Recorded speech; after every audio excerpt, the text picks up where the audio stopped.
Thank you so much for that round of applause. We don't know if we deserve it, but we appreciate it.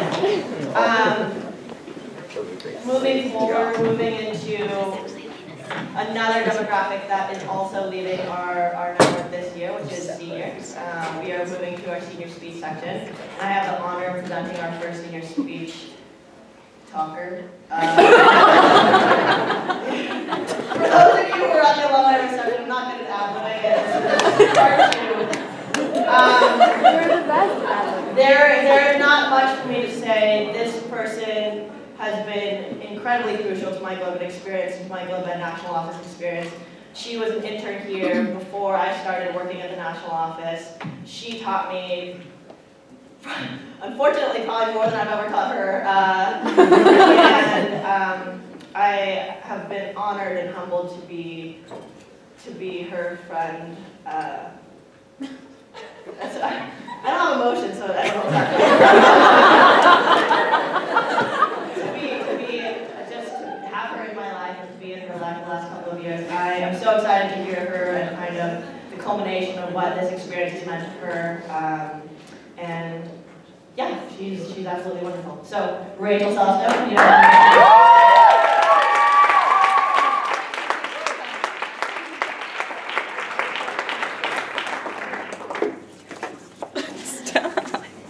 It would have been a lot easier if she just like made that face when introducing me to. Can you just say that for vegetarians they can eat? Oh, vegetarians, you go eat. Please, after you eat. Oh yeah, but like. But please still listen to me.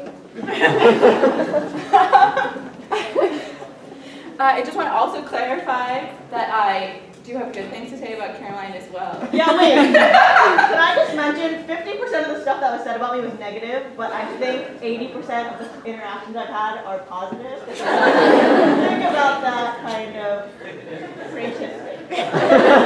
Mine was pretty accurate. No, sorry. Okay, but that was like a very emotional intro for me, and if any of you have ever met me, you know that I cry when like any kind of emotion is like outside of like the average realm, which for me is very small. So if you hear my voice like shaking or shivering because I'm sad or happy or like any emotion outside of that realm, don't be concerned. Okay, so we're just gonna dive right in. All right, 4 years ago, almost to the day, I was standing in front of a room full of high schoolers in northern Senegal, which is in Western Africa. It was a conference of Senegalese youth, and the day's discussion topic was how youth would change the future of Africa. Visiting Senegal as part of a senior international studies seminar to do research, my group never could have expected we would have serendipitously happened upon the opportunity to share this space with peers from halfway across the world. My nose is really running, sorry. After a morning spent listening in on their conversations, we were suddenly asked to move to the front of the room. It was actually about this size, so the students could ask us questions about being American. Those of us who felt brave enough to step up to the mic had no idea what questions were coming, and most of them had to do with why we were in Senegal or if we loved President Obama, because they do. Then, out of nowhere, thank you. Okay. But it's really small. Okay, then out of nowhere, a visibly incredulous young man ran up to the front of the room, and it was very clear that he had something important to ask us. Of course, it was my turn at the mic, and as he sifted through his limited English vocabulary to get his point across, my confidence grew very weak. Finally, the question, do white people come to Africa because they care about our future, or just because it makes them feel and look good? After 2 weeks in Senegal, experiencing the stark difference between a life spent in the slums of Dakar versus my own reality back home in Boston, I didn't know where to begin. My friends and I had spent late nights crying about feelings of helplessness, about the plight of the people we met, and feeling hope, having witnessed our Senegalese peers so passionately make plans for changing their destinies. I knew I didn't have all the answers this individual was looking for, and I absolutely still do not, but I did try to explain to him that the unsavory history that foreign aid had in that country, or the at times self-indulgent attitude of Western visitors, was honestly irrelevant to the vision I'd witnessed in that room. I had full faith that the high schoolers I met that day had the answers to their own country's problems, and I had felt uncomfortable all day at the notion that we had anything even resembling valuable advice for them. I returned home feeling as uncomfortable and uncertain as ever about my role as an aspiring global health advocate.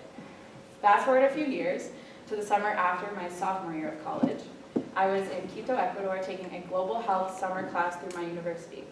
We were spending the day visiting a tiny indigenous community called Tingo Pucará, a few hours outside of Quito, accompanied by a doctor from the Ecuadorian university I was attending, who regularly visited Tingo to provide medical care and oversee a new clean water project. They gave us a tour of their humble community, proudly showing off the individual water spigots that each home newly had access to. We came to a patio over a deep valley that jutted out from the community center. It was the most beautiful vista I had ever seen, surrounded by the Andes Mountains in every direction you look. If any of you went to South America, you probably know what I'm talking about. It was in this spot that the community leader decided to tell us the story of the last few years for his community. With the help of this doctor friend, the community leader decided that he wanted to reach out to international aid organizations, trying to find someone who would come to Tingo to help them install a water pump. At the time, community members had to walk an hour down a very steep cliff to retrieve water that, of course, was not clean. They eventually, through emails sent via the doctor's laptop, got in contact with an American organization that sends engineers and volunteers to create projects to fight poverty. A few representatives of this organization visited weeks later, and after observing the limited infrastructure present in the community, promptly turned down their request for help. The organization left, and Tingo was right back where it started. Yet this is not a story of helplessness. The community leader knew that they had been profiled by their circumstances, that the organization only knew what obstacles they themselves would have to face in installing a pump, or how much money and time they would have to sacrifice. The donors were convinced the project would fail. What they didn't know was the passion the community members had to invest in their futures. The community leader decided to send a second letter to that organization. In it, he told the organization's leaders that he and his fellow community members prayed every day that God would give them the power to convince the organization to help them get clean water, and that the organization might find it in their hearts to believe in the community's ability to maintain the pump and flourish on their own. You know the end of the story. I already told you about the water spigots in every home, so that letter ultimately worked. As one of the only members of my group who understood enough Spanish to not have to listen to the bare bones, simple translated version of the man's story, I was completely overwhelmed. Here I was, in the most beautiful place I had ever been, having just washed my hands in their community sink, having just eaten the vegetables grown in the gardens irrigated by that very pump. And I was crying, like right now. Crying because I was inspired by the community leader's resiliency, crying because they had ever been doubted and judged, crying because it seemed arbitrary and random and unfair, but simultaneously beautiful and hopeful and inspiring. I would venture to say that any of you who have gone and grown probably know exactly what I'm speaking to. It wasn't until this past summer, so 2 years after that event, in fact at another GlobeMed Network event, that I realized why these two stories are so often at the forefront of my consciousness. I was leading a mock GHU session at Leadership Institute, where participants had to fill out an identity wheel in an effort towards being able to craft their own GlobeMed story. I'm sure most of you have gone through some kind of telling your story training with a wheel or something else. We spend hours and hours poring over every significant detail of our very short lives, trying to somehow connect them to a fluid yet concise, inspirational but not cheesy reason for spending all of our free time on GlobeMed, and a little more than that. It can be difficult or daunting, and it certainly takes time. I remember leading that training and feeling like I had no authority trying to demonstrate to peers like all of you guys who are talented and smart and how to connect your own identities to GlobeMed. And it wasn't until discussing these feelings of uncertainty with a group of new friends the next day over lunch that the pieces actually started coming together. It took me 4 years as a chapter member, 1 summer as a GHU intern, 2 different e-board positions, and 4 network events for me to realize the obvious link between these 2 unforgettable stories, my passion for GlobeMed and my own personal background. I am the only child of deaf parents. This means that for most of my life, the disadvantages that my parents were subject to every day of their lives were glaringly obvious. Sorry. I had to translate my own parent-teacher conferences, had to witness judgmental stares when speaking sign language in public, had to keep an ear out for the doorbell, had to watch my mother work for the same company for my entire childhood without ever being promoted or praised for her commitment, and watch my father struggle with depression when his disability combined with the economic recession kept him out of the workforce. My life has been a constant struggle to use my own privilege in the form of my functioning ears, my normal sounding voice, and my education to give voice to my parents whose voices were ignored for their entire lives. I can use my voice, when it works, to patiently answer people's questions or be an advocate for equal rights, and I can use my education to commit myself to a career where I continue to elevate the voices of those who have been discounted. For me, GlobeMed has been my outlet for that form of empowerment throughout college. We make friends and educate each other. We learn creative ways to make money or how to be a political advocate. But I argue that the most important thing we do is listen. We listen to our partners when they tell us what it is that they need, and we use our connections, privileges, and power to make those needs possible. In a world that has taken away our partners' voices, we combine our own voices to advocate for change louder than before. In a way, the challenging question that embarrassed me in Senegal, long before I had ever even heard of GlobeMed, was a sign of what was to come. It was clear that I didn't have the answers, but I did have the best of intentions. To be publicly humbled was exactly what I needed, and it happened again on that vista in Ecuador. It happens for all of us when we go on Grow, or learn a valuable lesson in GHU that inspires us to run home to our roommates and tell them what they've learned, even if they don't listen. We listen to the voices that others ignore, and we use our voices to amplify them. We converge in Evanston every year, because we so value learning from each other's voices. I have loved hearing your voices and hearing about the ones that you think matter. I have found my own voice thanks to you and the national office that has always encouraged me to use it. Sorry. So thank you for being the best listeners I will ever know. Just hold on. And thank you for being here at Summit, sharing your stories, because they've shaped my own more than I could ever capture in just 1 minute. Thanks.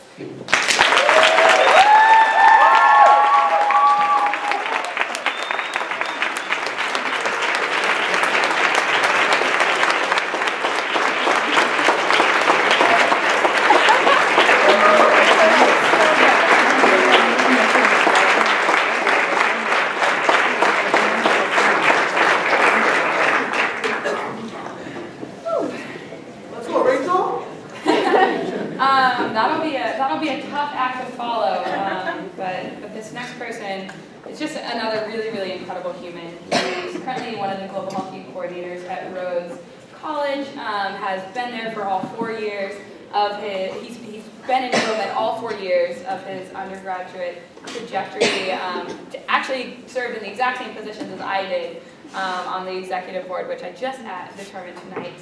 So I was asking Alex Galloway how he wanted to be introduced. I was like, is there something about you that people wouldn't know from just looking at you or just reading your bio? I got the following response. He told me, I don't really know what to say, but here's some weird awards I've gotten. And he said, I was runner-up. I was voted second most adventurous in high school. What is that? What is that?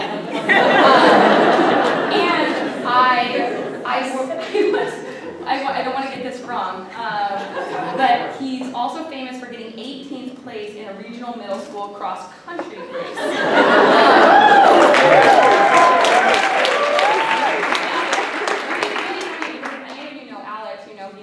Anything but mediocre or average, as those suggest. He's literally the first person who when he walks into a network-wide event to thank us.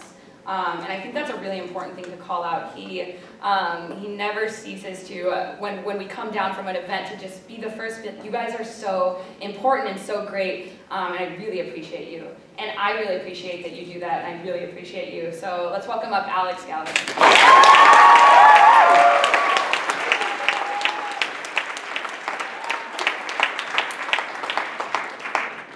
Roz, you should have stopped with the weird awards. Kept me a little less nervous. No, so yeah, I've been a little nervous for this, but I think it's a little harder now because I thought I was actually going to go before Rachel, and that would have been a lot easier. So I didn't have to follow up that wonderful story that she just shared with us.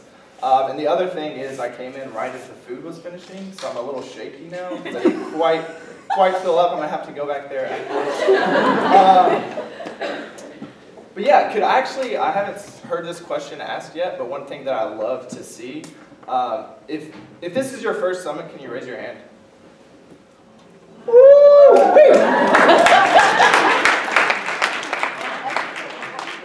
I'd love to see that because it's so great, because I look back to my first summit and can remember the feelings that I had, and it's just awesome to see that energy that's in this room. No, you don't have to have like a great experience here. But it is really cool that you're here and you're a part of this movement tonight and movement this weekend. So I do have some prepared notes, mostly to keep me from rambling and to help me stay emotionally stable. It doesn't work. Yeah. I'm going to try though, so here it goes. So my first summit was in 2012, and it was like nothing I had ever experienced. So to get up here first was the megabus ride. Never mind, that's a whole other story in itself.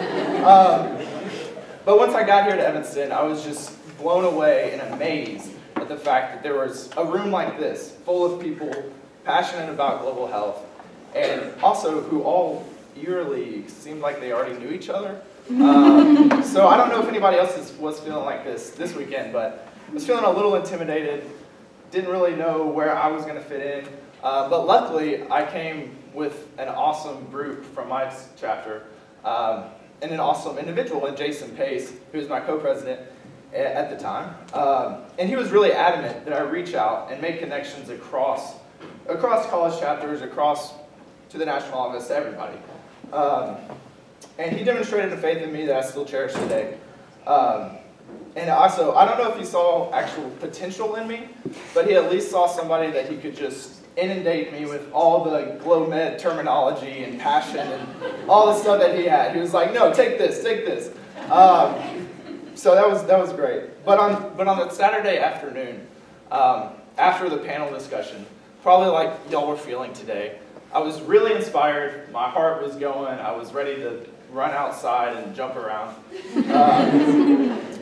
But at the same time, I was just emotionally and physically exhausted from a weekend of lots of conversations and staying up late and everything else. So I was in the back of the room, ready to leave, and Jason grabbed my arm and took me to the front of the room. He was like, hey, I want to introduce you to somebody. And so he introduced me to Dr. Evan Lyon, a physician who's worked with Partners in Health and has been a long-time GlobeMed supporter. And Jason just suggested that I try to bring Dr. Lyon to Rhodes in the fall. So I was like, yeah, let's do it. And it would have been really easy just to leave it at that. But I really had a lot of continued push, both from Jason, chapter members, and other alumni that really believed in me and believed in our chapter and our e-board that year. And that was really something special. So yeah, they believed in me, empowered me to dream and act bigger than I could have done alone. So I think that short story speaks to the power of this GlobeMed network that we have here. There's a sense of communal support that just kind of permeates the space that we're in. no matter if you're a first-year student or a senior or alumni, you're a part of a network that empowers you to do things that you never dreamed possible. This weekend has been an incredible opportunity to hear so many of your stories. And also, the story slam last night was just awesome. And I loved it, and it was so great to hear you pour out your hearts and just like have a great time with that. And I hope we keep doing that because that was beautiful. Thank you to all of you who shared. But yeah, also I just want to say that I'm really honored to be up here, but also to put it back on you and say that each of you have a really, really incredible and beautiful story to share, as the MCs expressed last night. And this is such a great place to be able to share that. So again, I think this weekend, these conversations that we've had has really demonstrated to me the importance of this GlobeMed network. It represents something much greater than just the numbers. The number of students, number of chapters, number of money raised, that doesn't make any sense. But you know what I was trying to say. But so numbers are important. We have to have them for our donors. But it's really what I've seen this weekend has been the quality of those connections, especially with like the alumni events and different things like that, but also just interacting with everybody. There's some quality here that is built for a space to connect on different levels. And I'm just really excited that even though I might not have talked to you, and that's a real loss to me, I know, it's really exciting that our paths might intertwine again in the future. And that just really makes me excited because I know how great the people in this network are, and it's just pumps me up. So also, another side, I really realized the ability of GlobeMed's network and the uniqueness of GlobeMed's network with my work with the Diversity and Inclusion Working Group last year. So a couple of years ago, and I would have had no idea why GlobeMed should be an anti-oppressive organization. Like, what does global health have to do with diversity anyway, right?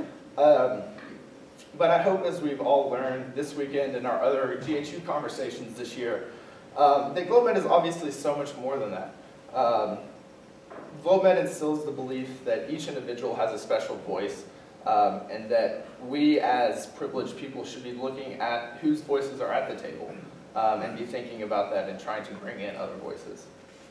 So I'm really proud of GlobeMed for taking those steps, proud of each of you for taking those steps. That's not set in the status quo. That's really unique, and this idea of diversity and inclusion will probably be overlooked or misunderstood by your family and your friends and probably your employers. But for me, it holds a really special place and one that's going to continue to inspire my work as I move forward. Dang, I wish I had some water. But I'm almost done, so no fear. It's cool. There's some right there. Oh, that'd be great. Seriously, can't even open my mouth anymore. Beautiful. So I've been in GlobeMed for 4 years, and as my speech has shown, it means so much to me to be part of this. But as many of you seniors might also be asking, what does this actually mean for my future? That's a big question I think that we're faced with. And as I look to the future for medical school, I'm scared. I'm scared of the possibility of just being overwhelmed in the books, in the anatomy, the biochemistry, that the feelings and the inspiration that I found here will just kind of fade away. And I know that it will start being hard again tomorrow morning when I pack up my bags and get in the car and leave this great space. When I have to go back to college and get lost in the madness of tests and parties and my career and everything else going on in my life. So I'm left with some really challenging questions. How can I keep this fire burning? Where will my place be in busy, sterilized hospitals and jobs?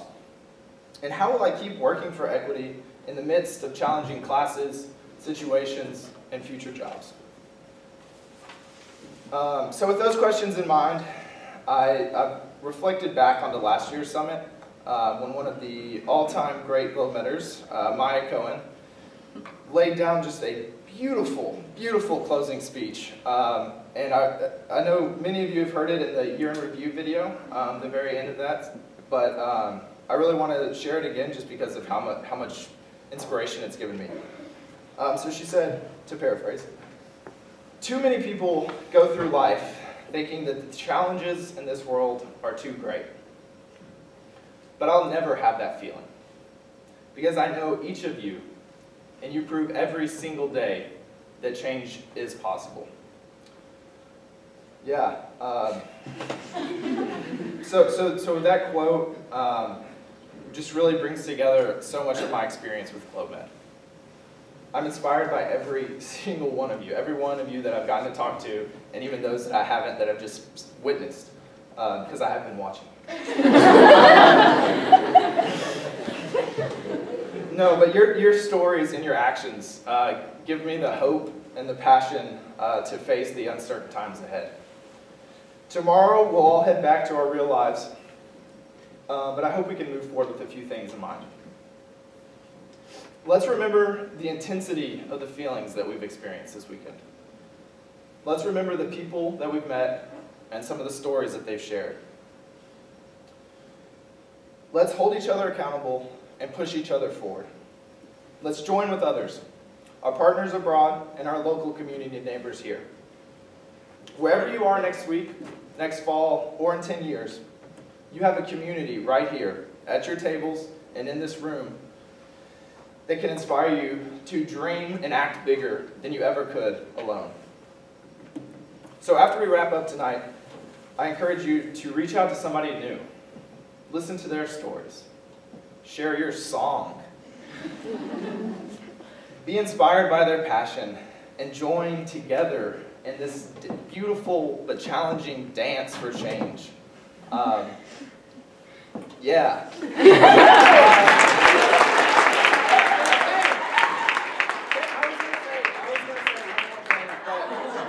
I'm sorry.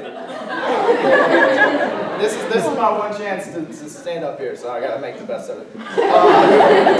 But yeah, this is our chance to join together, and I think to do that, I just want to thank the national office staff and the interns and everybody else that's helped put this together, and also thank all of you for making this weekend and this network something so special for me, and I hope so special for all of us. So thank you all.